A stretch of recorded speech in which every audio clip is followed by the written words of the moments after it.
আপনারা জানেন যে আমরা বাংলাদেশ সরকার আমাদের যেই ম্যান্ডেট দিয়েছে পার্বত্য চট্টগ্রামে যেই কার্যক্রম পরিচালনা করার জন্য, সেটাকে আমরা অপারেশন উত্তরণ বলি। সেই অপারেশন উত্তরণের একটা ম্যান্ডেটেড কাজই হলো আপনার অবৈধ অস্ত্র উদ্ধার। এটা আমরা সব সময় করি। এটা কোনো নতুন বা এই ঘটনার পরিপ্রেক্ষিতে করব এই বিষয়টা এমন না। আমাদের অপারেশন উত্তরণের আওতায় সবসময় আমরা অবৈধ অস্ত্র উদ্ধার করি এবং যারা এখানে সন্ত্রাসী কার্যক্রম করেছে তাদের বিরুদ্ধে আমরা যথাযথ ব্যবস্থা নিই যাতে পাহাড়ে শান্তি শৃঙ্খলা বজায় থাকে। আমি যেটা বলেছি যে আমাদের এই পাহাড়ে যেই সশস্ত্র সন্ত্রাসী সংগঠনগুলো আছে তাদের বিরুদ্ধে, বিশেষ করে ইউপিডিএফ যারা আছে আমাদের এই এলাকায়, যারা সকল ধরনের সশস্ত্র সন্ত্রাসী কার্যকলাপ এবং পাহাড়ি অস্থিতিশীলতা তৈরি করার পিছনে তারাই দায়ী। আমরা সবসময় তাদের বিরুদ্ধে আমাদের অভিযান পরিচালনা করি এবং তাদের অস্ত্র সহ তাদেরকে গ্রেফতার করে এই এলাকার যে শান্তি শৃঙ্খলা বজায় রাখার প্রচেষ্টা আমরা সবসময় চালিয়ে যাচ্ছি এবং এটা চলমান থাকবে। আমি জানি যে আপনারা খাগড়াছড়ি থেকে এসছেন, আপনারা খাগড়াছড়িতেও কিছু তথ্য সংগ্রহ করেছেন। আমাদের কাছেও যে তথ্য প্রমাণ আছে এ থেকে আমরা বলতে পারি, খুবই স্পষ্টভাবে বলতে পারি, এটা কোনো স্বাভাবিক ঘটনা না। এটা একটা ষড়যন্ত্র এবং এটা একটা পূর্ব পরিকল্পিত ষড়যন্ত্রের অংশ। এবং আমরা যেটা বুঝতে পারছি যে এটা একটা বৃহৎ আকারের কোনো ষড়যন্ত্রের একটা অংশ বিশেষ, এবং সেটার সপক্ষে আমাদের কাছে যথেষ্ট তথ্য প্রমাণও আছে। মূলত আপনি যেটা বললেন যে 144 ধারা, এটা বেসামরিক প্রশাসন তারাই এটা নির্ধারণ করেন এবং তারাই এটা এটা জারি করেন।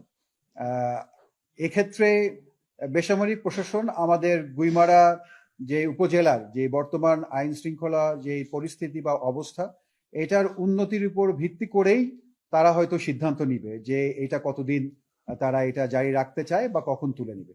খাগড়াছড়ির ঘটনাটা আপনারা যদি এটাকে ফলো করে থাকেন তাহলে দেখবেন যে এই ঘটনাটা 23 তারিখের যে ঘটনাটাকে কেন্দ্র করে, যে ধর্ষণের ঘটনাকে কেন্দ্র করে আস্তে আস্তে এটা আপনার বিস্তার লাভ করেছে, বড় আকার ধারণ করেছে। সেখানে খাগড়াছড়িতেও কিন্তু একটা অপচেষ্টা চালানো হয়েছে ইউপিডিএফ এবং তার অঙ্গ সংগঠনগুলোকে দিয়ে। যুম্ম ছাত্র জনতা মঞ্চ বা এই একটা ব্যানারে তারা চেষ্টা করেছে এবং খাগড়াছড়িতে তারা এই যে অপচেষ্টাটা করেছিল, তারা একটা সাম্প্রদায়িক দাঙ্গা সৃষ্টি করারও চেষ্টা করেছিল, কিন্তু ঠিক সেখানে তারা এটা করতে সফল হয়নি। এটা আমাদের সেনাবাহিনী সহ সকল যে নিরাপত্তা বাহিনী যারা আছে তারা কঠোর হস্তে বা তাদের কার্যক্রমের মাধ্যমে এটাকে দমন করতে পেরেছে। এরপরে গুইমারার যে ইতিহাসটা একটু জানা দরকার। গুইমারা কিন্তু খুবই একটা শান্তিপূর্ণ জায়গা সবসময়। এখানে কিন্তু আমাদের যারা বসবাস করে পাহাড়ি বাঙালি সবাই কিন্তু খুবই শান্তিপূর্ণভাবে সহ অবস্থান করছে। এখানে কোনো সাম্প্রদায়িক দাঙ্গা বা সাম্প্রদায়িক দাঙ্গার মতো পরিস্থিতি কখনোই তৈরি হয়নি। কিন্তু আমি যেটা আপনাদের বারবার বললাম, যে এর আগেও বলেছি, যে এটা হলো গিয়ে একটা বড় ধরনের ষড়যন্ত্রের অংশ। এই ইউপিডিএফ এবং তার বিভিন্ন যে অঙ্গ সংগঠনগুলো আছে তারা সকল জায়গাতেই চেষ্টা করেছে, তাদের যেখানে এই জনবল তারা জড়ো করতে পেরেছে সেখানেই তারা এই একটা অস্থিতিশীল পরিবেশ তৈরি করতে চেষ্টা করেছে। এবং এই অস্থিতিশীল পরিবেশ তৈরি করে বাংলাদেশের যে সামনের যেই গুরুত্বপূর্ণ বেশ কিছু বিষয় আছে সেই বিষয়গুলোতে যাতে আমাদের দেশের একটা আভ্যন্তরীণ কোনো একটা অস্থিতিশীল পরিবেশ সামগ্রিকভাবে তৈরি হয়, সেই কারণেই তারা এটা এখানে নিয়ে এসছে। এটার জন্য যে কোনো নির্দিষ্ট কোনো কারণ আছে যে গুইমারাকেই তারা কেন বেছে নিল সেটা হয়তো এই মুহূর্তে বলা যাচ্ছে না। তারা তাদের প্রচেষ্টা চালিয়েছে খাগড়াছড়িতে, এরপরে তারা গুইমারা এসছে।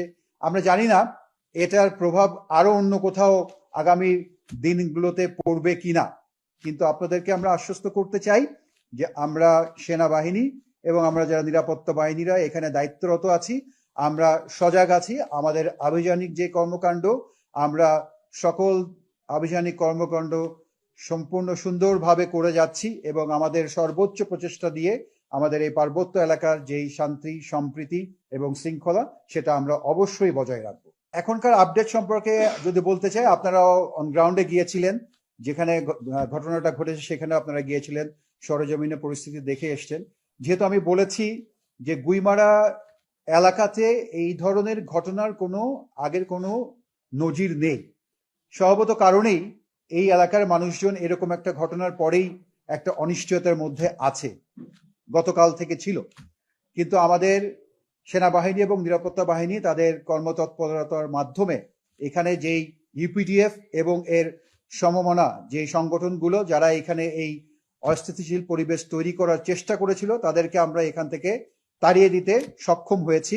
এবং আপনারা জেনে থাকবেন যে আজকে কিন্তু গুইমারা বাজার দিন ছিল, আজকে মঙ্গলবার, আজকে বড় বাজার হয়, হাটবার যেটাকে আমরা বলি।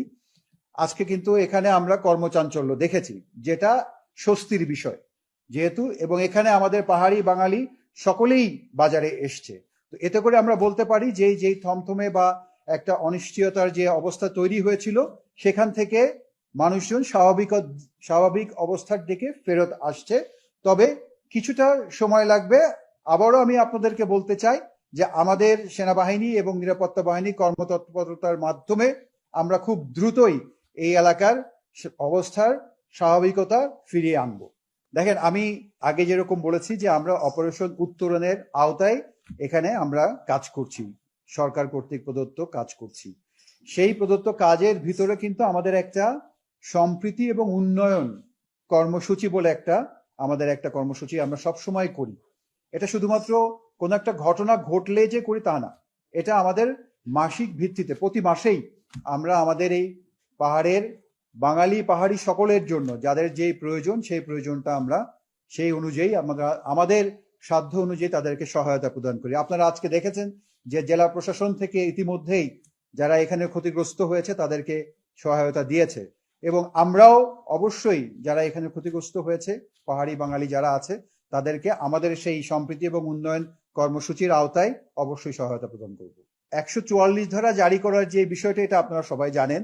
সাধারণত ওই এলাকার আইন শৃঙ্খলা পরিস্থিতির ব্যাপারটা নিয়ে পুলিশ উপজেলা প্রশাসন বা জেলা প্রশাসনকে জানায়। পুলিশের অনুরোধের প্রেক্ষিতেই কিন্তু বেসামরিক প্রশাসন, সেটা উপজেলা প্রশাসন হোক বা জেলা প্রশাসন, তারা 144 ধারা জারি করে। তো আমার বিশ্বাস এক্ষেত্রেও তাই হয়েছে। পুলিশ হয়তো খাগড়াছড়ির ঘটনাটাকে চিন্তা করে এবং এটা যে এখানে বিস্তার লাভ করতে পারে এবং এখানেও ছড়িয়ে যেতে পারে সেটাকে অনুমান করেই হয়তো উপজেলা প্রশাসনকে বলেছে এবং উপজেলা প্রশাসন সেই অনুযায়ী 144 ধারা জারি করেছে।